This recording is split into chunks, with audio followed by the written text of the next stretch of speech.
So within hours of using this fan, the little USB port here actually broke.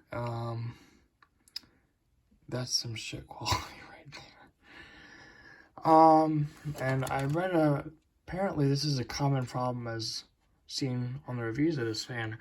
So here's what I did to fix it. I used a heat gun, some wire strippers, 2 different sizes of heat shrink tubing, a knife, and a screwdriver to snip this off. I forgot to put a soldering iron in there and some solder, oops. And snipped the USB port off, soldered the 2 wires together for plus and minus of this little AC power adapter. Then I heat shrinked them together after I soldered them.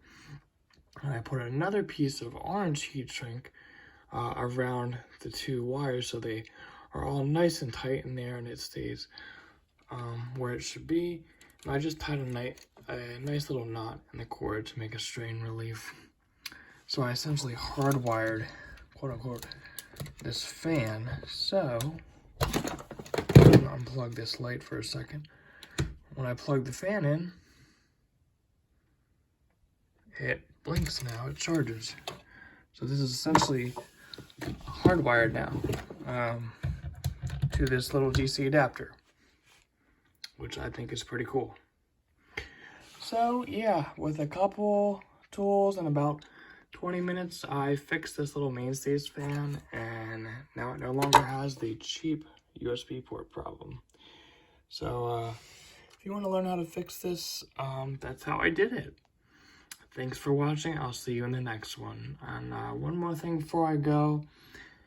If you like this fan, I think it's pretty cool. If you want to take the couple dollars in supplies it takes to fix this problem, and after you fix this shit USB port, it's a great fan. So yeah, thanks for watching. I'll see you in the next one. Bye-bye.